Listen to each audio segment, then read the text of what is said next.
Okay बेटा, start करते हैं। आवाज़ आ रही है बेटा सबको? मैसेज करके बता दें। और स्क्रीन में जो शेयर की है ये भी आप लोगों को नजर आ रही है मेरे लैपटॉप की? मैसेज करके मुझे दिखा दें।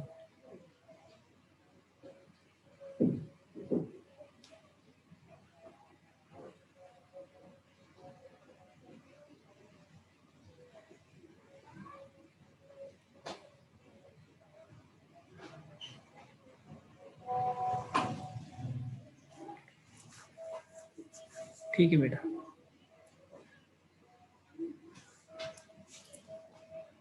बेटा आज का हमारा टॉपिक है पेड़ प्रोडक्शन, ठीक है ना? यानी पेड़ प्रोडक्शन हमारे पास ये टॉपिक है, यानी कि हमने पिछली यानी कि टॉपिक पढ़े थे ना, यानी कि फोटो इलेक्ट्रिक इफेक्ट और कॉम्पटन इफेक्ट, ठीक है ना? फोटो इलेक्ट्रिक इफेक्ट में जैसे यानी कि हमने यानी कि फोटोन यूज़ किया था, उसमें मेरे पास जो उसकी जो फोटोन के पास एनर्जी थी ना, वो लो एनर्जी थी। उसके पास सिर्फ इतनी ही एनर्जी थी, वो क्या कर सकता, सिर्फ उस मैटर में से यानी कि उस मटेरियल में से सिर्फ इलेक्ट्रॉन को ही बाहर निकाल सकता था। उसके बाद वो क्या कहता था, खत्म हो जाता था, ठीक है।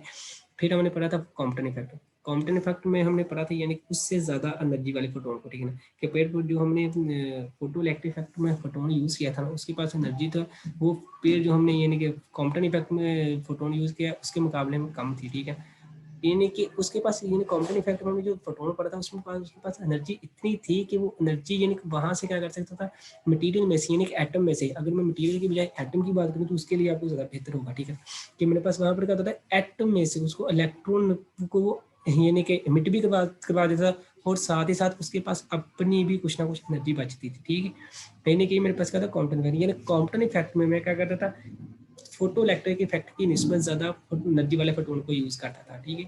यानी कि उसके मुकाबले यानी कि उसके पास जो एनर्जी थी ना, फोटो इलेक्ट्रॉनिक इफेक्ट में जो हमने फोटोन यूज़ किया था, वो सिर्फ इतनी ही एनर्जी थी कि वो क्या करता था, सिर्फ इलेक्ट्रॉन को ही एमिट करवा सकता था। मगर कॉम्पटन इफेक्ट में हमने जो एनर्जी पढ़ा यानी कि फोटोन पढ़ा, उसमें पास उतनी इसके पास उतनी एनर्जी थी कि वो वहां से क्या कर सकता था, इलेक्ट्रॉन को मिट भी करवा सकता था, मगर इसके साथ साथ उसके पास अपनी भी कुछ ना कुछ एनर्जी बचती थी।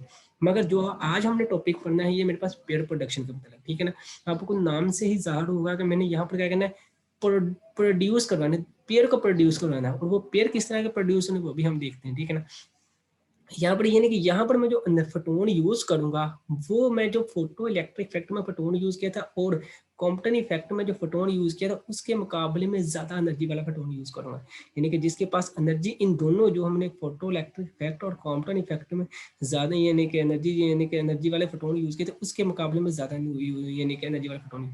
कॉम्पटन इफेक्ट में हम ये फोटो इलेक्ट्रिक इफेक्ट में हमने सिंपल यानी कि फोटोन यूज किया था, वो कोई भी किसी भी मटीरियल का हो सकता था, ठीक है, किसी भी एटम का हो सकता है, ठीक है ना? मगर जो हमने यानी कि किसी भी यानी कि विजिबल लाइट का यानी कि इनविजिबल लाइट का हो सकता था। मगर जो हमने यानी कि यहाँ पर कॉम्पटन इफेक्ट में फोटोन यूज किया था, वो एक्स रेज का यूज किया था।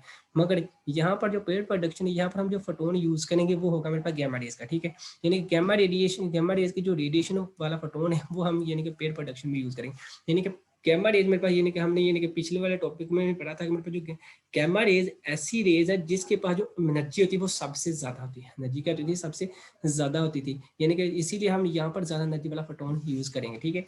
अगर मैं यहाँ पर देखूँ तो मेरे पास जो गैमा रेज एक ऐसे ही रेज है, अगर अब इसकी वर्किंग पर देखें तो वर्किंग इसकी क्या होगी कि मेरे पास अगर गैमा रेज को अगर मैं किसी एटम्स पर यानी कि किसी एक एटम्स पर फॉल करूं, तो फॉल होने के बाद वही गैमा रेज जो है ना, दो यानी कि दो पेयर्स में यानी कि टूट जाता है, यानी कि दो पेयर्स में कन्वर्ट हो जाती है, ठीक है। अगर आपको मैं इसकी यानी कि 3 डायमेंशनल डायग्राम दिखाऊं तो वो कुछ ऐसी होगी,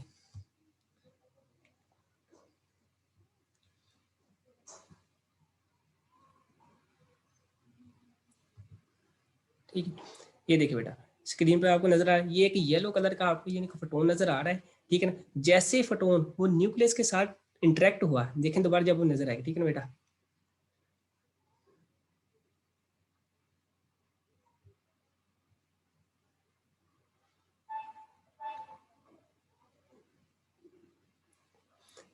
जैसे ही फोटोन, ये देखें येलो कलर का आप लोगों को फोटोन नजर आ रहा है, जैसे ही फोटोन इस न्यूक्लियस के साथ इंटरेक्ट हुआ, इंटरेक्ट होने के बाद यही फोटोन आगे दो पेयर्स में टूट गया, ठीक है ना? ये पेयर जो होंगे, एक इलेक्ट्रॉन होगा और एक मेरे पास होगा पॉजिट्रॉन। ये बड़ा आप देखें, आपको शायद नजर आ रहा होगा कि जैसे मेरे पास फोटोन येलो कलर का एक आया, उसने न्यूक्लियस के साथ इंटरेक्शन की, इंटरेक्शन करने के बाद वो क्या हुआ, दो यानी कि पेयर्स में टूट गया। एक पेयर मेरे पास यहाँ पर इलेक्ट्रॉन का होगा और एक पेयर मेरे पास क्या होगा, पॉजिट्रॉन का होगा, ठीक है ना। इससे मुझे पता चला कि अगर कोई भी मैटर हो तो उसका कोई ना कोई एंटी मैटर मेरे पास मौजूद होता है, ठीक है ना। अब हम इसको मजीद डिटेल में देखते हैं कि ये क्या क्या है, इसमें क्या हमने यानी कि ये क्या कहता है, ठीक है। अगर इसकी मैं आपको एक और डायग्राम दिखाऊं तो वो मेरे पास ये वाली है, देखिए। अगर आप देखें कि आप लोगों को पता चल रहा है कि मेरे पास यहाँ पर एक फोटोन आ रहा है जिसके पास एनर्जी कितनी है, वो 1.02 मेगा इलेक्ट्रॉन वोल्ट। यहाँ पर जिसको यहाँ पर मेरा आपको मेरा एरो नजर आ रहा है, यानी कि ये मेरे पास एक फोटोन आ रहा है जिसके पास जो एनर्जी है वो कितनी है, 1.08 मेगा इलेक्ट्रॉन।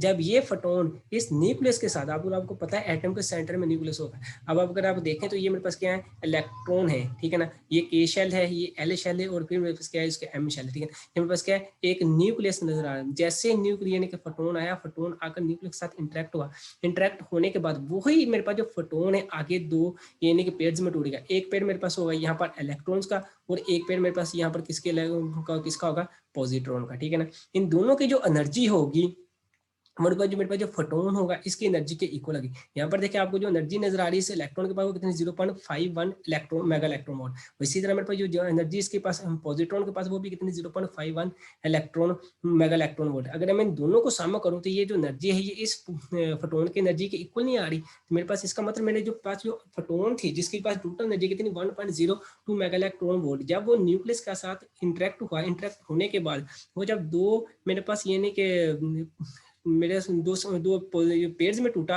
पेयर में टूटने के बाद जो उसकी जो एनर्जी है वो भी डिवाइड हुई, इक्वली डिवाइड हुई, ठीक है ना। आप देख रहे हैं आप लोगों को इक्वली डिवाइड नजर आ रही, 0.51 मेगा इलेक्ट्रॉन पॉजिट्रॉन के पास एनर्जी और 0.51 मेगा इलेक्ट्रॉन इलेक्ट्रॉन के पास एनर्जी, ठीक है ना। अब हम इसकी यानी कि मजीद यानी कि थ्योरी की तरफ आते हैं, ये थ्योरी में क्या कहता है, ठीक है, ठीक है ना।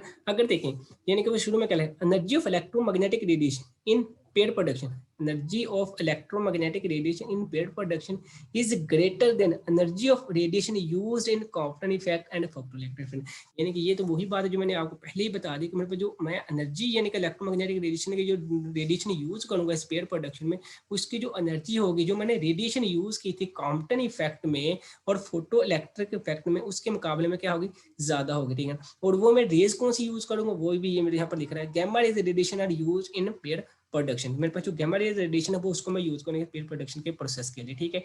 फिर वो कहेगा कि इसकी डेफिनेशन क्या है, ठीक है, डेफिनेशन की तरफ आती है हम, ठीक है। वो इसका क्या है मेरे का, ये डेफिनेशन को तो आपको ऐसे ही पता चल चुकी होगी कि मेरे पास ये नहीं कि मैंने क्या किया, एक फोटोन यूज किया, फोटोन को आगे मैंने दो पेयर्स में डिवाइड किया, ठीक है ना। फोटोन्स को आगे मैंने क्या किया, दो पेयर्स में डिवाइड। यहाँ पर मैं न्यूक्लियस को डिवाइड नहीं कर रहा, देखे ना, मैंने न्यूक्लियस को नहीं डिवाइड किया, मैंने क्या किया, फोटोन्स को डिवाइड किया। अगर आप लोगों को मैं दोबारा डायग्राम दिखाऊं तो वो मेरे पास जो पिक्चर देखिए, ठीक है ना, मेरे पास फोटोन के पास एनर्जी थी 1.02 मेगा इलेक्ट्रॉन वोल्ट, वही एनर्जी आगे डिवाइड हुई 0.51 मेगा इलेक्ट्रॉन पॉजिट्रॉन के पास और वही एनर्जी डिवाइड हुई 0.51 मेगा इलेक्ट्रॉन वोल्ट इलेक्ट्रॉन के पास, ठीक है। मैंने फोटोन को यहाँ पर यानी कि इंटरेक्शन करवाई है न्यूक्लियस के साथ और फोटोन मेरे पास डिवाइड, फोटोन की एनर्जी डिवाइड जाके न्यूक्लियस की एनर्जी के बजाय, ठीक है, ठीक है ना। इसके अगर डेफिनेशन देखते हैं मेरे पास, it is the process in which gamma rays photon is converted into pair of electron and positron. ये वही बात मैंने आपको बताया कि मेरे पास जो गामा रेज फोटोन है ये कन्वर्ट होगा किसमें, pair of electron and positron, ठीक है ना। फिर वो क्या कह रहा है कि मेरे पास यहाँ पर इस प्रोसेस के लिए मेरे पास जरूरी है कि मेरे पास जो तीन लॉ हमने पढ़े हैं, law of conservation of energy, law of conservation of momentum and law of conservation of charge, ये तीनों इस पर क्या होने चाहिए, वैलिड होने चाहिए। अगर इस प्रोसेस के दौरान कोई एक भी इनवैलिड हो गया तो मेरे पास ये प्रोडक्शन का मेथड नहीं रहेगा, ये मेरे पास जो पेयर प्रोडक्शन का मेथड है ये डिस्ट्रॉय हो जाएगा। ये मेरे पास ये नहीं कि इस मेरे पास टोटली वैलिड नहीं हो। इन अगर मैंने पेयर प्रोडक्शन का मेथड देखना है कि कहाँ पर वैलिड हो रहा है कि नहीं, मुझे इसके लिए जरूरी है कि मेरे पास ये तीनों law of conservation of charge, law of conservation of momentum and law of conservation of energy, तीनों को क्या करना चाहिए, होल्ड करना चाहिए, ठीक है ना। ये नहीं कि तीनों मेरे पास क्या होने चाहिए, वैलिड होने चाहिए। अगर आप इन तीनों को देखें, तीनों के पास मोमेंटम भी होगा, ठीक है ना। अगर मैं शुरू पर देखूं तो मेरे पास जो फोटोन होता है इसके पास चार्ज होता है, ठीक है ना। वो चार्ज कितना होता है वो हम बाद में देखेंगे। अगर मैं न्यूक्लियस पर देखूं तो न्यूक्लियस पर भी चार्ज होता है, ठीक है ना। इसका मतलब इनके पास में जो टोटल चार्ज है ये भी कंजर्व होना चाहिए, ठीक है ना। यानी कि मैं आपको ये बता रहा हूँ कि मेरे पास जो यानी कि इन तीनों लॉ को मैं किस नजरिए से देख सकता हूँ कि मेरे पास इन तीनों लॉ यानी कि ये तीनों लॉ स्पेस प्रोडक्शन में मेरे पास होल्ड करते हैं, ये तीनों लॉ है मौजूद, यहाँ पर मौजूद है मेरे पास, ठीक है। मगर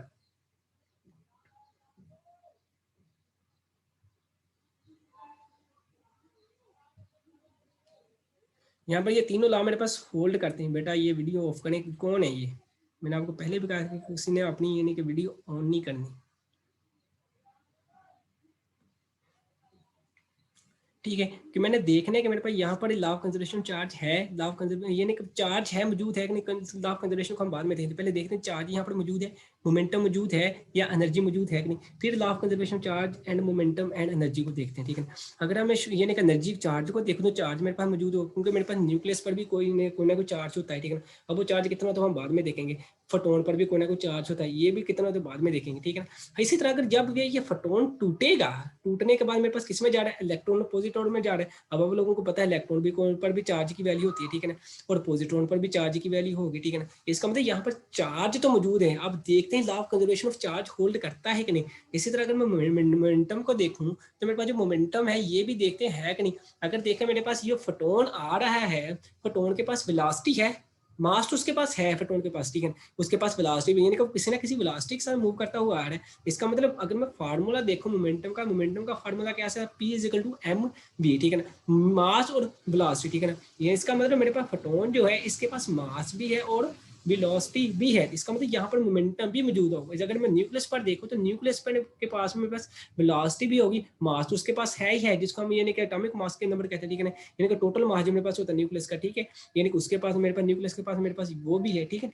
अगर मैं मजीद इसको देखूं तो अगर मेरे पास एनर्जी इसके पास है तो एनर्जी तो बेटा हम पहले कह रहे हैं कि मेरे पास जो फोटोन मैंने यूज करना है वो इसके यानी कि मेरे पास उसकी जो एनर्जी होनी चाहिए, जो मैं कॉम्पटन इफेक्ट और फोटो इलेक्ट्रिक इफेक्ट में जो फोटोन यूज किया कर रहा था उसके मुकाबले में ज्यादा होनी चाहिए। इसका मतलब यहाँ पर एनर्जी भी। अब देखना है क्या, अब देखना मैंने ये क्या ये मेरे पास जो तीनों लॉ है ये कंजर्व रहते हैं नहीं, क्योंकि हमने देखा है कि मेरे पास जो एनर्जी कभी भी डिस्ट्रॉय नहीं होती, ठीक है ना। मोमेंटम को भी देखना है कि मेरे पास मोमेंटम है कंजर्व रहता है कि नहीं, मेरे पास जो चार्ज है ये मेरे पास कंजर्व रहता है कि नहीं। अगर हम देखें इसके यानी कि पहले मेथड को, मेरे पास law of conservation of charge को, ठीक है ना, तो मेरे पास जो law of conservation of charge है, ठीक है ना, अगर आप इसको यहाँ पर आपको ये छोटी सी डायग्राम नजर आ रही होगी, ठीक है ना, सॉरी बेटा ये मैंने थोड़ी सी छोटी बना दी, मुझे बड़ी बनानी चाहिए थी। ये जो आपको डायग्राम नजर आ रही है ना, अगर इसको मैं जूम करूँ,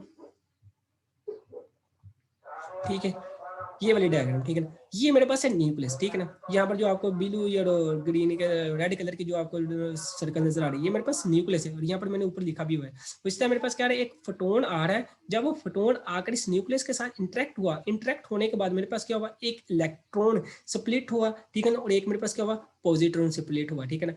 अब देखिए मेरे पास यहाँ पर जो फोटोन है, ठीक है ना, इसके पास जो मैंने law of conservation of charge देखना है। अब आप लोगों ने ये केमिस्ट्री में पढ़ा होगा, मेरे पास जो न्यूक्लियस है, मेरे पास जो एटम्स है, इस पर जो टोटल चार्ज वो तो जीरो होता है, मेरे पास ये नहीं, ये तो न्यूट्रल होता है, ठीक है ना। इसका मतलब जो टोटल चार्ज है इस यहाँ पर जीरो है, ठीक है ना। इसी तरह मेरे जो फोटोन है इस पर मेरे पास जो टोटल चार्ज है वो जीरो होता है, ठीक है ना। टोटल चार्ज कितना होता है, जीरो होता है। इसका मतलब अगर मैं यहाँ पर देखूं कि मेरे पास जो टोटल चार्ज बिफोर इंटरेक्शन, यानी कि अभी इंटरेक्शन नहीं हुई, अभी सर मैं इस इतने वाले पोर्शन को डिस्कस कर रहा हूँ, वो भी अलग-अलग फोटोन के चार्ज को अलग देख रहा हूँ और न्यूक्लियस के चार्ज को मैं अलग देख रहा हूँ। और न्यूक्लियस के फोटोन के चार्ज को मैं देखा, तो मैंने फोटोन के चार्ज को मैंने क्या कहा कि मेरे पास जो फोटोन के पास जो चार्ज है वो होता है जीरो, यानी कि ये न्यूट्रल होता है, ठीक है ना। इसी तरह मैं न्यूक्लियस यानी कि एटम्स की बात करूँ तो एटम्स पर भी इनिशियल जो वो होता है न्यूट्रल होता है, उसके पास भी मेरे पास चार्ज का होता है जीरो होता है, ठीक है ना। इसका मतलब मेरे पास जो टोटल चार्ज है बिफोर इंटरेक्शन, इंटरेक्शन से पहले फोटोन के मेरे पास जो चार्ज है वो भी जीरो, और न्यूक्लियस के पास जो मेरा चार्ज है वो भी जीरो। इसका मतलब जो टोटल चार्ज है वो तो मेरे पास जीरो आ रहा है, ठीक है ना। इसका मतलब मेरे पास जो law of conservation of energy के चार्ज के मुताबिक मेरे पास जो total charge of interaction is equal to होना चाहिए total charge of interaction after collision, ठीक है ना, इसके बराबर होना चाहिए। अगर मैंने देखा तो मेरे पास जो टोटल चार्ज बिफोर इंटरेक्शन वो तो मेरे पास जीरो आ रहा है। अगर मैं देखूं तो मेरे पास जो टोटल चार्ज आफ्टर इंटरेक्शन तो वो मेरे पास जीरो आता है कि नहीं, तभी मेरे पास वैलिड होगा, यानी कि मेरे पास लॉ ऑफ कंजर्वेशन वैलिड होगा। अगर मैं यहाँ पर देखूं तो मेरे पास जो इलेक्ट्रॉन्स है उस पर जो चार्ज की वैल्यू मेरे पास कितनी है, 1.6 मल्टीप्लाई की पावर -19 कूलम, ठीक है ना। तो इसी तरह मेरे पास जो पॉजिट्रॉन है इस पर भी चार्ज की वैल्यू है मेरे पास कितनी, 1.6 मल्टीप्लाई की पावर -19 कूलम, यानी कि मेरे पास ये चार्ज की वैल्यू, ठीक है ना। इसी तरह अगर मैं यहाँ पर देखूँ तो मेरे पास before interaction charge on photon, ठीक है ना, is equal to 0। Before interaction charge on nucleus is equal to 0, ठीक है ना, यानी कि ये मेरे पास बिफोर इंटरेक्शन है। Total charge before interaction is equal to 0 आ रहा है, क्योंकि अगर मैं इसके टोटल चार्ज को देखो तो मेरे पास बिफोर इंटरेक्शन और charge of photon is equal plus before interaction charge on nucleus आएगा, ठीक है। अगर फिर यहाँ पर देखने में तो charge on electron and positron are same, ठीक है ना, मेरे पास जो चार्ज की वैल्यू है वो सेम है, ठीक है ना। इसका मतलब मेरे पास जो चार्ज जो पॉजिट्रॉन और इलेक्ट्रॉन पर है वो तो सेम आ रहा है, मगर एक तो मेरे पास इलेक्ट्रॉन है, अब आपको पता है इलेक्ट्रॉन पर तो नेगेटिव चार्ज होगा, पॉजिट्रॉन पर पॉजिटिव चार्ज होगा। इसका मतलब अगर मैं बाद में देखूं तो मेरे पास जो स्प्लिटिंग के बाद due to splitting in opposite direction the total charge after interaction is 0। मेरे पास जो स्प्लिटिंग के बाद मेरे पास जो पॉजिट्रॉन और इलेक्ट्रॉन है ये स्प्लिट हो रहे हैं ऑपोजिट डायरेक्शन में, ठीक है ना। अगर मैं तो आपको डायग्राम दिखाऊं दोबारा तो मेरे पास क्या रहा है, ये देखें ऑपोजिट डायरेक्शन में स्प्लिट हो रहे हैं, ठीक है ना, यानी कि ये मेरे पास ऐसे जा रहा है स्प्लिट हो रहा है, ठीक है, और ये मेरे पास डाउनवर्ड स्प्लिट हो रहा है, ठीक है। अगर मैं आप लोगों को इसकी डायग्राम दोबारा से दिखाऊं तो आप देख सकते हैं,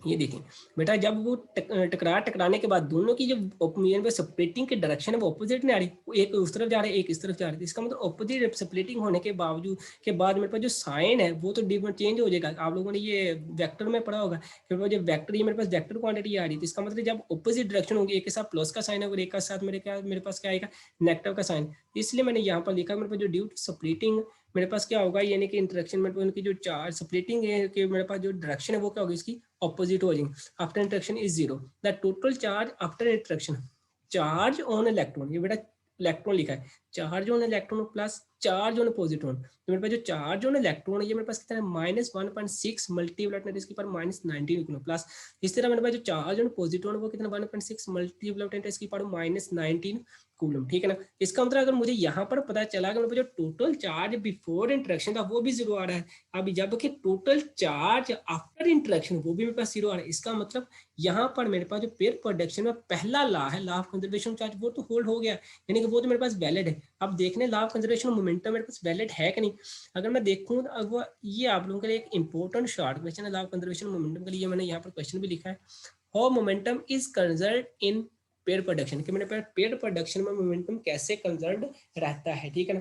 अगर आप देखें तो यहाँ पर भी आप लोगों को एक न्यूक्लियस नजर आ रहा होगा, ठीक है ना, ये मेरे पास न्यूक्लियस आ रहा है, ठीक है ना। यहाँ से मेरे पास क्या एक फोटोन आया, ठीक है ना। आप देखिए मेरे पास जो फोटोन है, मैंने लॉ ऑफ कंजर्वेशन मोमेंटम देखना है, ठीक है। अगर लॉ ऑफ कंजर्वेशन मोमेंटम को देखना है तो मेरे पास लॉ ऑफ कंजर्वेशन मोमेंटम के लिए मेरे पास जो फार्मूला है,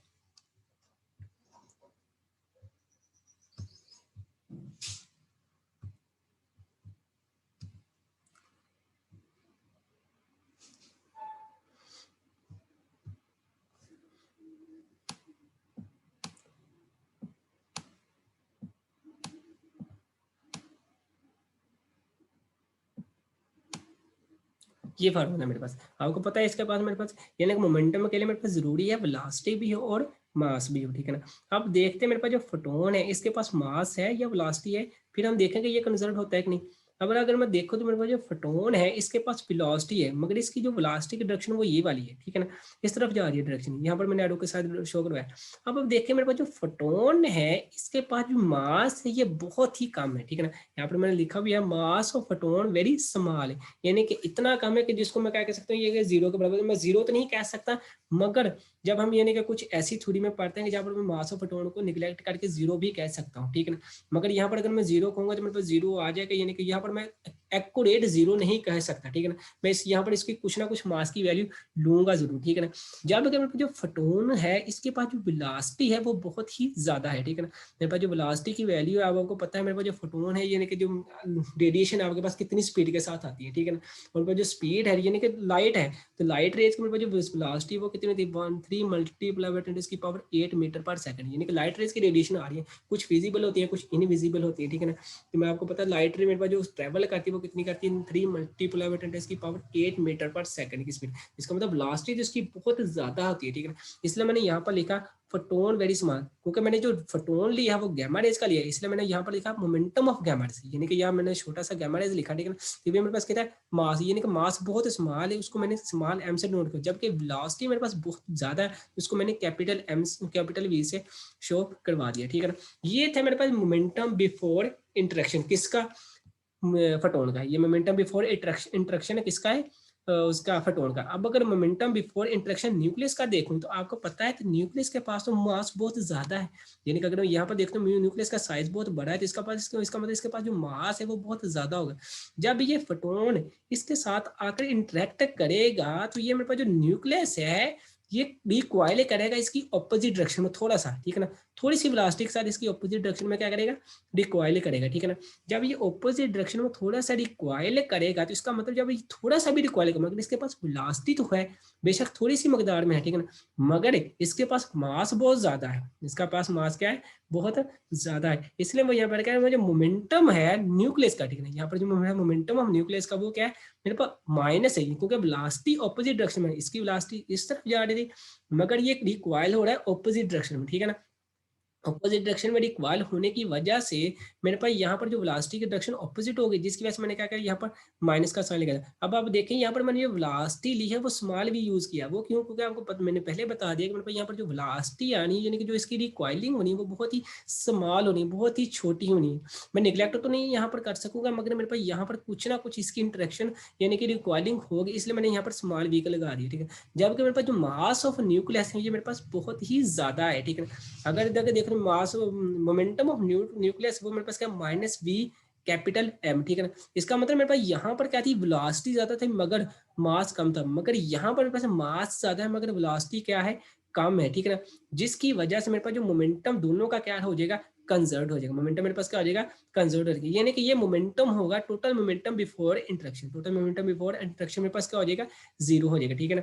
अब अगर मैं आफ्टर इंटरेक्शन देखूं तो मेरे पास जो मोमेंट यानी कि जो मेरे पास जो पॉजिट्रॉन और इलेक्ट्रॉन है ये स्प्लिट हो रहे हैं ऑपोजिट डायरेक्शन में, स्प्लिट हो रहे हैं ऑपोजिट डायरेक्शन में। इसका मतलब फोटोन ही मेरे पास स्प्लिट हो रहा है, यहाँ पर अगर मैं देखूं तो मेरे पास जो फोटोन ही स्प्लिट हो रहा है, जब ये फोटोन स्प्लिट हो रहा है तो मेरे पास जो इसका मेरे पास जो ये भी मेरे पास इलेक्ट्रॉन है, ये मेरे पास क्या है, पॉजिट्रॉन है, यानी कि अब मैं यहाँ पर प्रोटॉन की बात नहीं कर रहा, मैं यहाँ पर पॉजिट्रॉन की बात करूँ। प्रोटॉन का मास कुछ और होता है मगर इलेक्ट्रॉन का मास मेरे पास कुछ और होता है। मैं यहाँ पर इलेक्ट्रॉन और पॉजिट्रॉन की बात कर रहा हूँ, ना कि प्रोटॉन की बात कर रहा हूँ, ठीक है। यानी कि मेरे पास जो पॉजिट्रॉन है ये मेरे पास एंटी मैटर है प्रोटॉन इलेक्ट्रॉन का, सॉरी ये मेरे पास पॉजिट्रॉन मेरे पास क्या एंटी मैटर है इलेक्ट्रॉन का, ये आप लोगों ने जहन में रखना है। यहाँ पर प्रोटॉन की बात नहीं कर रहा मैं, हर किसी प्रोटॉन की बात कर रहा हूँ, क्योंकि मेरे पास प्रोटॉन और इलेक्ट्रॉन का दोनों का मास क्या होता है, डिफरेंट होता है, ठीक है ना। समझ लग रही। मैं यहाँ पर इसलिए यहाँ पर यानी कि अगर मैं डेफिनेशन पर देखूँ तो डेफिनेशन में क्या था, pair of electrons and positron, मेरे पास जो पेयर जनरेट होंगे वो इलेक्ट्रॉन या पॉजिट्रॉन के जनरेट होंगे, ठीक है ना। कि मेरे पास यानी कि एक पॉजिट्रॉन होगा एंटी डायरेक्शन में, यानी कि ऑपोजिट डायरेक्शन में एक इलेक्ट्रॉन मेरे पास होगा उसकी ऑपोजिट डायरेक्शन में, ठीक है। यहाँ पर मैं पॉजिट्रॉन की बात करूँ, ये आप लोगों ने जहन में रखना है, ठीक है। मेरे पास यहाँ पर इलेक्ट्रॉन पर का जो मास है और पॉजिट्रॉन का जो मेरे पास मास है वो भी सेम होगा। इसी तरह मेरे पास जो इनकी वेलोसिटी है ये भी मेरे पास क्या होगी, सेम होगी, मगर मेरे पास ये स्प्लिट हो रहे ऑपोजिट डायरेक्शन में। बेटा ये मैंने थोड़ी सी मिस्टेक की हुई है, यानी कि आप लोगों ने अगर एक्स एक्सिस के लिहाज से देखना है तो मेरे पास ये ऊपर वाला जो होगा ये मेरे पास प्लस वेलोसिटी वाला होगा, ठीक है ना, ठीक है ना। जबकि नीचे वाला मेरे पास क्या होगा, नेगेटिव वेलोसिटी वाला होगा, क्योंकि अगर आप देखें तो मेरे पास अपवर्ड जो है ना वैल्यू क्या होती है, इंक्रीज होती है, ठीक है ना। अपवर्ड मेरे पास वैल्यू होती है क्या होती है, इंक्रीज होती है, जबकि डाउनवर्ड मेरे पास जो वैल्यू वो कहती है डिक्रीज होती है, ठीक है ना। अगर आप ऐसे भी लिख दें तो कोई मसला नहीं है, मगर आपने अपना एक्सेस के लिहाज से लिखना है तो वो ज़्यादा बेहतर तरीके से, ये मुझसे थोड़ी सी मिस्टेक हो गई, ठीक है ना। ये आप लोगों ने जहन में रखनी है, ठीक है ना। मेरे पास अपवर्ड लेनी है वो मैंने पॉजिट्रॉन की वेलोसिटी लेनी है, ठीक है ना। अपवर्ड मैंने क्या लेनी है, पॉजिट्रॉन की वेलोसिटी, जबकि डाउनवर्ड मैंने जो वेलोसिटी लेनी है वो किसकी लेनी है, इलेक्ट्रॉन के। यानी कि यहाँ पर अगर मैं इस चार्ज को खत्म करूँ, खत्म तो नहीं मैं कर सकता, मगर यहाँ पर मैं क्या कर सकता हूँ, नेगेटिव का लगा सकता हूँ और यहाँ पर मैं क्या लिख सकता हूँ, पॉजिटिव लिख सकता हूँ, ठीक है। और इस तरह में ये पॉजिटिव के मोमेंटम है पॉजिट्रॉन का, और इस तरह मेरे पास ये मोमेंटम किसका होगा, इलेक्ट्रॉन का, ठीक है।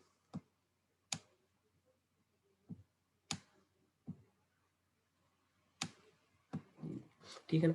यानी कि अगर मैं देखूँ तो मेरे पास जो वेलोसिटी इनकी वो क्या आ रही है, ऑपोजिट डायरेक्शन में जा रही है। ऑपोजिट डायरेक्शन के जाने के बाद जबकि वेलोसिटी मेरे पास इनकी क्या होगी, सेम है, और इनके पास जो मास की वैल्यू वो भी सेम है, ठीक है। ऑपोजिट डायरेक्शन होने की वजह से मेरे पास जो मोमेंटम है आफ्टर इंटरेक्शन वो भी मेरे पास क्या हो जाएगा, जीरो हो जाएगा। यानी कि बिफोर इंटरेक्शन मेरे पास जो मोमेंटम था वो भी जीरो आ रहा था, जबकि आफ्टर इंटरेक्शन मोमेंटम वो भी मेरे पास क्या रहा है, जीरो आ रहा है। इसका मतलब जो लेफ्ट हैंड साइड इक्वल आ गई किसके, राइट हैंड साइड की। इसका मतलब यहाँ पर जो लॉ ऑफ कंजर्वेशन मोमेंटम है ये भी क्या करता है, होल्ड करता है, ठीक है ना। यहाँ पर लॉ ऑफ कंजर्वेशन मोमेंटम भी होल्ड करता है, ठीक है ना। अगर आप देखें में law of conservation of energy hold करता है कि नहीं, ठीक है ना।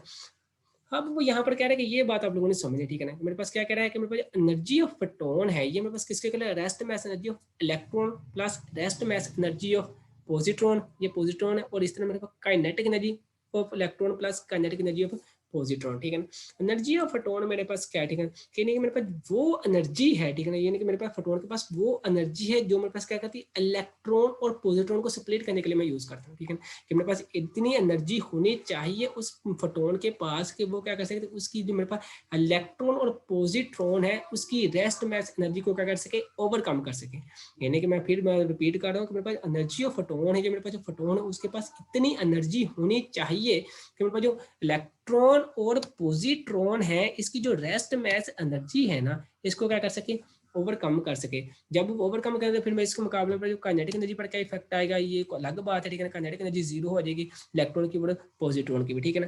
इसमें लग नहीं है मेरे पास जो एनर्जी ऑफ फोटोन है मेरे पास किसके, रेस्ट में energy of electron plus rest में energy of positron plus kinetic energy of electron plus kinetic energy of positron, ठीक है ना। अगर मैं इसकी इक्वेशन होगा तो एनर्जी ऑफ फोटोन को तो आपको पता है E इक्वल टू HF, ये तो हमने पढ़ चुके हैं, ठीक है ना। E इक्वल टू HF, तो जो रेस्ट में एनर्जी ऑफ इलेक्ट्रॉन और रेस्ट में एनर्जी ऑफ पॉजिट्रॉन ये मेरे पास इक्वल आती है m not c square plus m not c square. यानी कि मैं आपको पहले बता चुका मेरे पास ये दोनों सेम ही है, मगर इनमें क्या कहता हूँ, ये मेरे पास एंटी मैटर है, ये मेरे पास क्या है, एंटी मैटर है। Plus kinetic energy of electron plus kinetic energy of positron, ठीक है। अपने दोनों को मैंने सेम किया, मेरे पास H F is two m naught c square plus kinetic energy of electron plus kinetic energy of positron, ठीक है। अब इस फैक्टर की बात कर रहा है, ठीक है, मेरे पास ये एम नॉट सी स्क्वायर है क्या, ठीक है। ये मेरे पास एम नॉट सी स्क्वायर जो मेरे पास है ये आइंस्टाइन की, अगर मैं इक्वेशन लिखूं तो आइंस्टाइन की मेरे पास जो इक्वेशन थी E is equal to M C square, ठीक है।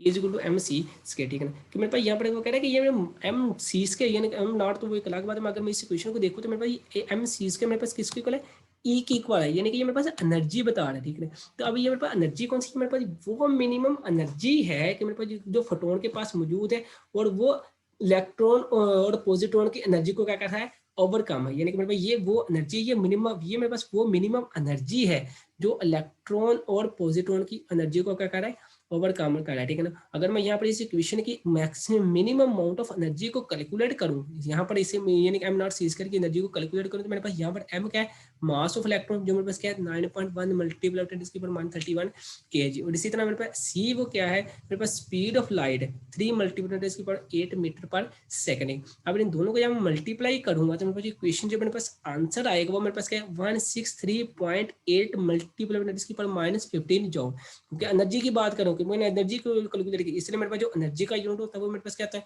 जूल होता है, ठीक है ना। इसलिए मैंने यहाँ पर यानी कि मेरे पास इन दोनों को कैलकुलेट करूंगा, इस मेरे पास पूरे फैक्टर को मेरे पास कैलकुलेट करूंगा तो मेरे जो एनर्जी है वो जूल में आएगी, ठीक है। मगर अगर मैं एनर्जी को इलेक्ट्रॉन वोल्ट में कैलकुलेट करना चाहता हूँ तो आपको पता है 1 जूल किसकी, 1 इलेक्ट्रॉन वोल्ट किसकी इक्वल होता है, 1.6 मल्टीप्लाई 10⁻19 जूल। यानी कि 1 इलेक्ट्रॉन वोल्ट मेरे पास इक्वल है 1.6 मल्टीप्लाई 10⁻19 जूल। अगर मैं यहाँ से 1 जूल की वैल्यू निकालूं तो 1 जूल अगर मेरे पास यहाँ पर है तो मेरे पास ये वाली वैल्यू पूरे वहाँ यहाँ पर आकर 1 इलेक्ट्रॉन वोल्ट के आकर डिवाइड हो जाएगी, ठीक है। 1 इलेक्ट्रॉन वोल्ट के आकर जब डिवाइड होगी इसका मतलब 1 जूल किसके बराबर आ जाएगा, 1 electron volt over 1.6 multiply 10⁻19 electron volt, ठीक है ना। अगर मैं इसको इक्वेशन को लिखना चाहता तो मेरे पास ये कुछ इक्वेशन मैं ऐसे लिखूंगा, ठीक है।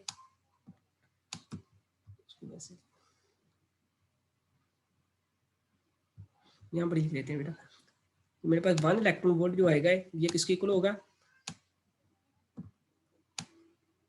1.6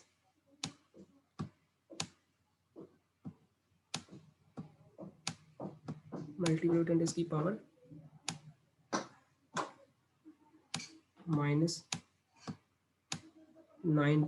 ठीक है ना। ये किसके इक्वल आएगा, 1 जूल की। इसके इक्वल आ जाएगा। अब देखें यहाँ पर मैं 1 जूल ऑलरेडी प्रेजेंट है, तो इसका मतलब 1 जूल की जगह ये वैल्यू पुट कर सकता हूँ मेरे पास, ये 163.8 मल्टीप्लाई इसके बाद -15 ओवर, ठीक है, यानी कि मैंने 1 जूल की वैल्यू पुट की, वो मेरे पास 1 इलेक्ट्रॉन वोल्ट ओवर, ठीक है ना, तो किसके 1 electron volt over 1.6 multiply -19 electron volt के, इसका मतलब मैंने यही वैल्यू यहाँ पर पुट की, तो मेरे पास जो वैल्यू आई इन सबको हल करने के बाद मेरे पास कितनी 1.02 मल्टीप्लाई 10 की पावर 6 इलेक्ट्रॉन वोल्ट, ठीक है।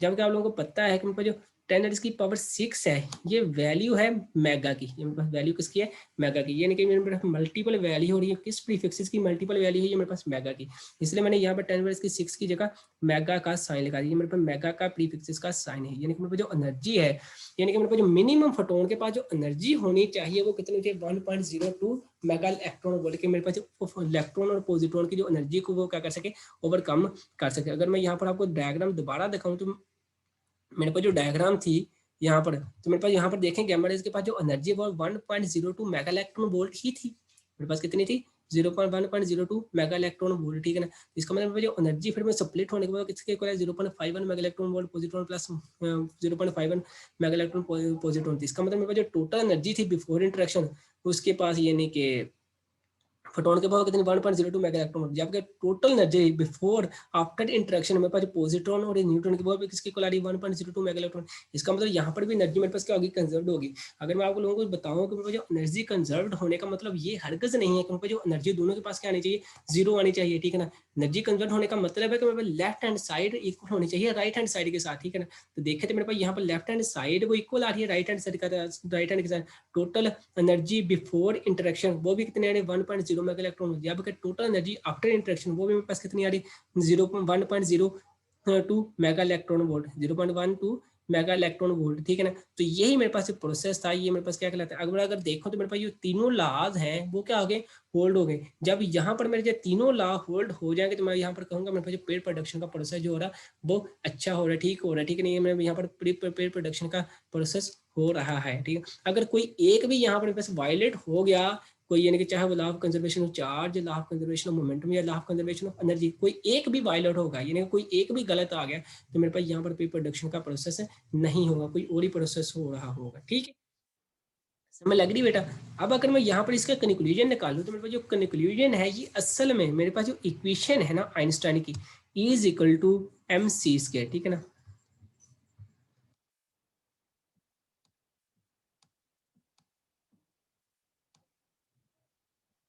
Is equal to M C, ठीक है ना, यानी कि मेरे पास इस इक्वेशन का रिजल्ट है, ठीक है ना, ये इक्वेशन मेरे पास क्या कहती है, ठीक है ना, ये इक्वेशन मेरे पास कहती है कि मेरे पास यानी कि एनर्जी को मैं मैटर में कैसे कन्वर्ट कर सकता हूँ, ठीक है ना, कि अगर आप लोगों से कोई पूछ ले कि मेरे पास कोई एनर्जी को मैटर में कन्वर्ट करने के लिए कोई मेथड है तो आप कह देंगे जी सर वो मेथड मेरे पास कौन सा है पेयर प्रोडक्शन का। अगर आप मैं यहाँ पर आपको दोबारा आपकी यानी अपनी स्क्रीन पर लेकर जाऊँ तो मेरे पास वो जो डायग्राम थी मैंने आपको पहले दिखाई थी कि मेरे पास जो एनर्जी आ रही है, आपको लोगों को पता है मेरे पास जो फोटोन है जिसको मैंने लाइट एनर्जी का नाम दिया हुआ था, ठीक है ना, रेडिएशन का नाम दिया था, तो ये तो मेरे पास एक एनर्जी की फॉर्म है, ठीक है ना, ये सारी मेरे पास क्या एक एनर्जी की फॉर्म, जबकि ये एनर्जी मेरे पास कन्वर्ट हो रही है दो मैटर्स में, वो एक मैटर मेरे पास कौन सा है पॉजिट्रॉन का और एक मैटर मेरे पास कौन सा है इलेक्ट्रॉन का, ठीक है ना। तो अगर आप लोगों से कोई पूछ ले कि मेरे पास जो E is equal to M C square है कि इसका प्रोसेस इसका मतलब ये है कि मैं एनर्जी को मैटर में कन्वर्ट कर सकता हूँ, क्या मेरे पास अब कोई ऐसी एप्लीकेशन है कि मैं एनर्जी को मैटर में कन्वर्ट कर सकता हूँ,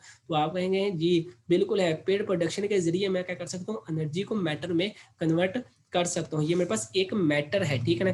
तो आपको पता है इस ये मेरे पास एक मैटर है, ये मेरे पास क्या है, ये मेरे पास एक मैटर है। अब ये मेरे पास मैटर है इलेक्ट्रॉन का, जबकि ये मेरे पास एंटी मैटर है पॉजिट्रॉन का, ये मेरे पास एंटी मैटर है पॉजिट्रॉन का। इसका मतलब मुझे यहाँ से पता चला अगर कोई मेरे पास हमारी यानी कि अर्थ में यानी कि हमारी खुला में यानी कि हमारी यानी कि एनवायरमेंट में कोई मैटर पाया जाता है तो उसका कोई ना कोई एंटी मैटर भी जरूर होगा। इसकी बिल्कुल मिसाल ऐसे ही आप लोगों को पता होगा यानी कि हम यानी कि इसको मतलब देखते आ रहे हैं यानी कि सुनते भी आ रहे हैं कि हमारी शक्ल के कोई ना कोई यानी कि साथ इंसान पाए जाते हैं, ठीक है ना। तो ये बिल्कुल ये प्रॉपर एग्जाम्पल तो नहीं बल्कि सिर्फ आप लोगों के ज़हन में इमेज बनाने के लिए मैं एग्जाम्पल दे रहा हूँ कि यहाँ पर मेरे पास जो इलेक्ट्रॉन है इसका भी कोई ना कोई एंटी मैटर है, यानी कि ये मेरे पास इलेक्ट्रॉन एक ऑलरेडी मैटर है, जबकि इसका एंटी मैटर भी मेरे पास मौजूद है, ठीक है ना। वो मेरे पास किसकी शक्ल में है, पॉजिट्रॉन की शक्ल में, ठीक है ना। कि इस यहाँ से यानी कि इस पूरे यानी कि मेरे पास पेयर प्रोडक्शन के मेथड में मुझे यानी कि पूरी कैलकुलेशन में पूरी यानी कि कंसेप्ट मुझे पता चला कि जहाँ पर मेरे पास मैटर मौजूद है, अगर मेरी अर्थ पर, अगर मेरे पास यानी कि मेरे इन्वायरमेंट में, तो मेरे पास यहाँ पर इन्वायरमेंट में कोई ना कोई एंटी मैटर भी मौजूद है। बेशक वो एक दूसरे के करीब तो नहीं है, मगर होगा जरूर, वो कहीं और पाया है। अगर मेरे पास यहाँ पर अगर कोई एक मैटर मेरे पास गोजरा में पाया जा रहा है, तो दूसरा हो सकता है मेरे पास जो एंटी मैटर वो फैसलाबाद या लाहौर में हो, ठीक है ना। वो उसके हो सकता है वो इसके करीब भी हो सकता है ना भी इसके करीब हो, ठीक है ना। यानी कि ये हमारे पास यानी कि इसका कंक्लूजन निकला कि मेरे पास जहाँ पर मेरे मैटर पाया जाए वहां पर उसका कोई ना कोई एंटी मैटर भी मौजूद होगा। समझ लग रही है बेटा। अब आते हैं बेटा इसके नेक्स्ट टॉपिक पर, ठीक है ना। वो मेरे पास टॉपिक है इनहिलेशन का, ठीक है ना। इनहिलेशन ऑफ मैटर, ठीक है ना। इनहिलेशन मेरे पास जो मैटर है ना, ये मेरे पास रिवर्स प्रोसेस है किसका, इनहिलेशन ऑफ मैटर मेरे पास रिवर्स प्रोसेस है किसका, यानी कि पेड़ प्रोडक्शन का, ठीक है ना। यहाँ वहां पर मैंने क्या किया था कि मेरे पास एक फोटोन लिया था, फोटोन को आगे मैंने क्या किया था, मैटर में कन्वर्ट किया था, यानी कि पॉजिट्रॉन और इलेक्ट्रॉन में कन्वर्ट किया था। मगर यहाँ पर मैं क्या करूंगा, दो इलेक्ट्रॉन यानी कि दो मैटर लूंगा, मेरे पास एक का मैटर लूंगा और उसका एक एंटी मैटर लूंगा। जब वो एक दूसरे के साथ इंटरेक्ट करेंगे, इंटरेक्ट करने के बाद मेरे पास यहाँ पर क्या होगा, गैमा रेज एमिट होगी। मेरे पास क्या होगी, दो गैमा रेज एमिट होगी, यानी कि ये मेरे पास एक गैमा रेज फोटोन होगा और ये क्या होगा, एक गैमा रेज फोटोन एमिट होगा। मगर इनकी जो मिशन की मेरे पास जो डायरेक्शन है, ये क्या होगी, एक दूसरे के ऑपोजिट होगी। यानी कि अब आप देखेंगे ये इंटरेक्ट कैसे करेंगे, ठीक है। अब आप लोगों के जहन में ये क्वेश्चन आ रहा होगा, ये इंटरेक्ट कैसे करेंगे मेरे पास जो इलेक्ट्रॉन और पॉजिट्रॉन, ठीक है ना। अब आप लोगों को पता है कि मैंने ये नहीं कि ये मेरे पास जो प्रोसेस था ना, मेरे पास पेड़ प्रोडक्शन का, ये मैंने खुद क्रिएट करवाया था। मैंने एक फोटोन लिया था, फोटोन को लेने के बाद मैंने यहाँ पर क्या किया था, एक पॉजिट्रॉन और एक इलेक्ट्रॉन बनाया था। अब आपको पता है जब ये पॉजिट्रॉन और इलेक्ट्रॉन बनेंगे तो मेरे पास क्या होगा, इन पर ऑपोजिट चार्ज होगा, ठीक है। इस पर इलेक्ट्रॉन पर मेरे पास क्या होगा, नेगेटिव चार्ज होगा, जबकि पॉजिट्रॉन में पास क्या होगा, पॉजिटिव चार्ज होगा। अब आप लोगों ने पढ़ते आ रहे हैं शुरू से कि मेरे पास अगर दो ऑपोजिट चार्ज हो, ये दोनों एक दूसरे को क्या कहते हैं, अट्रैक्ट करते हैं। इसका मतलब जब वो पेड़ प्रोडक्शन में ही, यानी कि मेरे पास पेड़ प्रोडक्शन के मेथड में वो इंटरेक्ट होने के बाद ऑपोजिट यानी कि स्प्लिट होंगे, उसी के लम्हे वो क्या हो दोबारा इंटरेक्ट होने के बाद मेरे पास गैमा रेज दे दें, क्योंकि ये एक दूसरे को अट्रैक्ट करेंगे। अट्रैक्ट करने के बाद जब एक दूसरे के करीब आएंगे, करीब आने के बाद मेरे पास यहाँ पर क्या होगा, एक्सप्लोजन होगा, ठीक है ना। यहाँ पर मेरे पास क्या होगा, एक्सप्लोजन होगा, यानी कि एक्सप्लोजन से मतलब मेरे पास यहाँ पर जो गैमा रेज एमिट होगी, ठीक है। यहाँ पर मेरे पास क्या होगा, गैमा रेज एमिट होगी। जब ये गैमा रेज एमिट होंगी तो ये मेरे पास गैमा रेज इस फॉर्म में एमिट होगी, यानी कि दोनों की जो एमिशन की मेरे पास जो डायरेक्शन है, ये दोनों की क्या होगी, ऑपोजिट होगी, ठीक है। अब यहाँ अगर रिएक्शन देखें तो मेरे पास यानी कि इलेक्ट्रॉन प्लस पॉजिट्रॉन मेरे पास एक दूसरे के साथ इंटरेक्ट करेंगे, यानी कि यहाँ पर एक्सप्लोजन होगा, मेरे पास यहाँ पर जो मिट होगी वो दो गैमा रेज मिट होगी। यानी कि अगर यहाँ से देखें तो मुझे यहाँ से पता चला कि जब दो यानी कि एक इलेक्ट्रॉन और एक पॉजिट्रॉन एक दूसरे के साथ इंटरेक्ट करते हैं, इंटरेक्ट करने के बाद जो वहां से मेरे पास जो एक्सप्लोजन होता है, उनके पास जो एनर्जी होती है वो बहुत ही ज्यादा होती है, क्योंकि मुझे पता है कि गैमा रेज के पास जो एनर्जी है वो बहुत ही ज्यादा होती है, ठीक है ना। इसका मतलब जब मेरे पास इलेक्ट्रॉन और पॉजिट्रॉन एक दूसरे के साथ इंटरेक्ट होंगे, इंटरेक्ट होने के बाद जो एनर्जी होगी वो बहुत ही ज्यादा स्प्लिट होगी, बहुत ही ज्यादा एनर्जी मुझे हासिल होगी। और वो एनर्जी मुझे किसकी फॉर्म में एनर्जी हासिल होगी, दो गैमा रेज की फॉर्म में, ठीक है ना। समझ लग रही है बेटा। अब अगर मैं इसकी डेफिनेशन देखूं तो मेरे पास जो डेफिनेशन वो मेरे पास ये होगी, it is the process in which electron and positron combine to form gamma rays. This process is called inhalation of matter, ठीक है ना। कि मेरे पास क्या होता है, ये मेरे पास एक प्रोसेस है जिसमें मेरे पास क्या होता है, इलेक्ट्रॉन एंड पॉजिट्रॉन कंबाइन करते हैं, कंबाइन करने के बाद मेरे पास क्या होती है, एक गैमा रेज एमिट करती है। यानी कि एक तो नहीं कह सकते हैं, दो कह लें कि मेरे पास दो गैमा रेज एमिट कर देती है। इस प्रोसेस को मैं क्या नाम देता हूँ, इनहिलेशन ऑफ मैटर का नाम देता है। अब जैसे हमने ऊपर पढ़ा था कि मेरे पास जो law of conservation of energy, law of conservation charge और law of conservation of momentum को होल्ड होना चाहिए इस प्रोसेस के लिए, पेड़ प्रोडक्शन के, बिल्कुल यही प्रोसेस मेरे पास यहाँ पर इनहिलेशन का भी वैलिड होगा, ठीक है ना। Law of conservation of charge, law of conservation of energy और law of conservation of momentum, ये तीनों भी मेरे पास यहाँ पर वैलिड करने चाहिए, यानी कि होल्ड होने चाहिए, यानी कि वैलिड होने चाहिए। अगर इन तीनों में से कोई एक ही इनवैलिड हो गया तो मेरे पास जो प्रोसेस है ये मेरे पास ये क्या हो जाएगा, खत्म हो जाएगा, गलत हो जाएगा, ठीक है। अब देखते हैं क्या ये वाकई मेरे पास इनहिलेशन के प्रोसेस में मेरे पास क्या होता है, ये law of conservation of charge यानी कि वैलिड रहता है कि नहीं। अगर मैं यहाँ पर देखूँ चार्ज बिफोर इंटरेक्शन, ठीक है ना, of charge before interaction is equal to charge after combination of electron, ठीक है ना। ये मेरे पास यानी कि ये मेरे पास इसका मेथड, ठीक है ना। मेरे लॉ ऑफ कंजर्वेशन ऑफ मेरे पास चार्ज है, यानी कि यहाँ से मैं ला लिखना भूल गया मुझे, यानी कि conservation of charge, law of conservation of charge है, charge before interaction is equal to charge after combination, ये कम्बिनेशन का वर्ड लिखा हुआ है।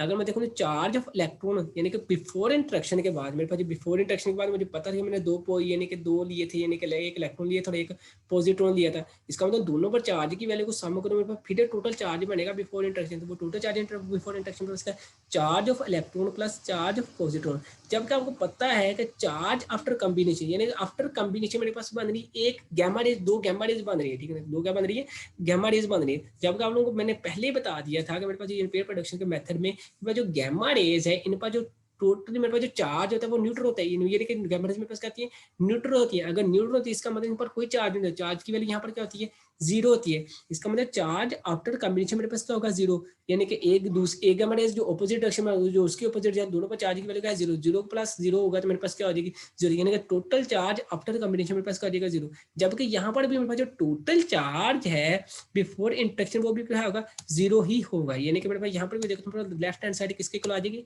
राइट हैंड साइड के ही इक्वल आ जाएगी। इसका मतलब यहाँ पर left hand side right hand side के इक्वल आ गई, तो मेरे पास यहाँ पर भी law of conservation of charge hold करता है, यानी कि यहाँ पर बस एक लॉ तो होल्ड हो गया।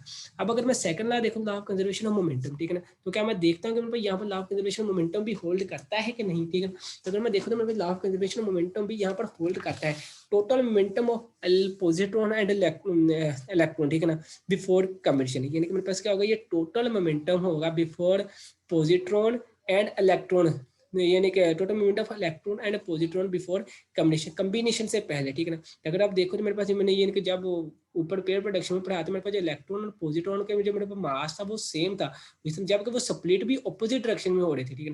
वेलोसिटी भी उनकी क्या थी, सेम थी। इसका मतलब यहाँ पर मास और वेलोसिटी ही सेम है मगर ऑपोजिट डायरेक्शन, तो ये मेरे पास क्या कैंसिल आउट हो जाए। जबकि टोटल मोमेंटम ऑफ फोटोन, मेरे पास जो टोटल मोमेंटम है फोटोन का वो भी क्या है, जीरो, क्योंकि वो भी पास क्या हो गया, ऑपोजिट डायरेक्शन में क्या हो रहे हैं, स्प्लिट हो रहे थे। इसका मतलब यहाँ पर law of conservation of momentum में पास क्या हो गया, होल्ड हो गया, ठीक है। अगर मैं यहाँ पर देखूँ law of conservation of energy मेरे पास होल्ड है कि नहीं, यहाँ पर मैं law of conservation of energy मेरे पास होल्ड होगी, क्योंकि वहां पर मैंने पढ़ा था कि मेरे पास जो फोटोन है उसके पास इतनी एनर्जी होनी चाहिए कि वो क्या कर सके, मेरे पास जो इतनी एनर्जी होनी चाहिए कि मेरे पास जो इलेक्ट्रॉन और पॉजिट्रॉन है उसकी एनर्जी को क्या कर सके, ओवरकम कर सके, उसकी एनर्जी को क्या कर सके, ओवर कम कर सके। मगर यहाँ पर मैं क्या कहना, फोटोन और सॉरी पॉजिट्रॉन और इलेक्ट्रॉन को लेकर आगे गैमा रेज बना रहा। इसका मतलब यहाँ पर मैं रेस्ट मास एनर्जी को कैलकुलेट करूंगा, ना कि टोटल एनर्जी को कैलकुलेट करूंगा जो कि मेरे पास की थी फोटोन के, ठीक है।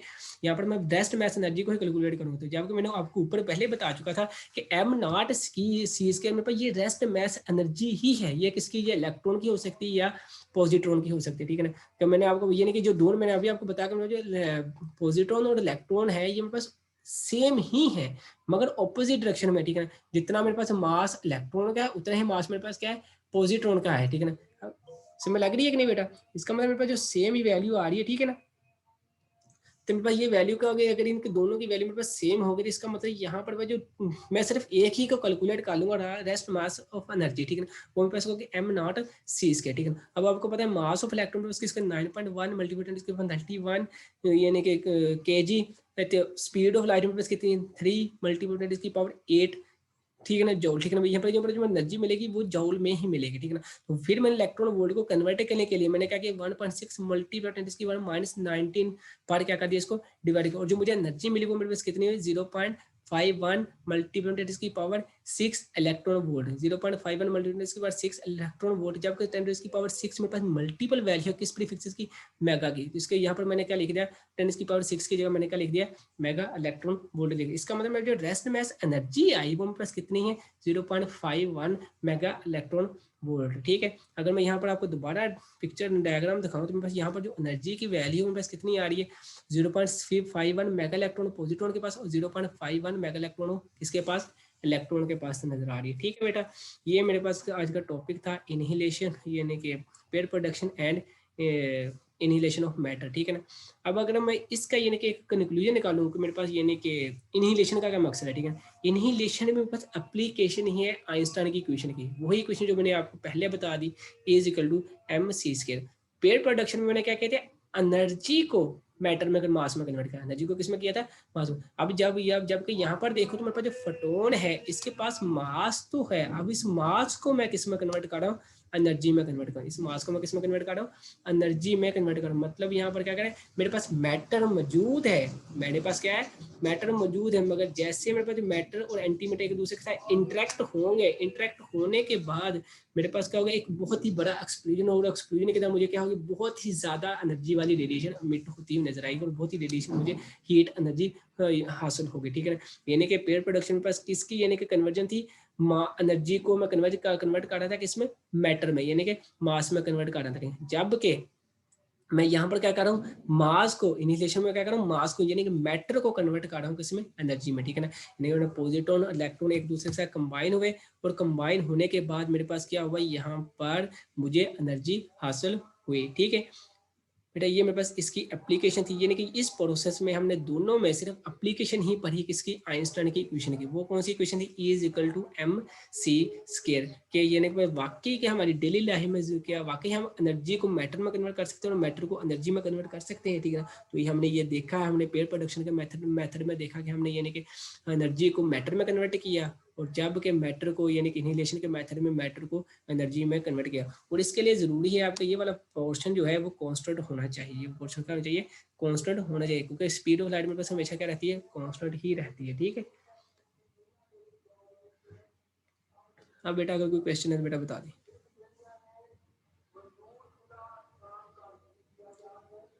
बेटा कोई क्वेश्चन है तो बता दें।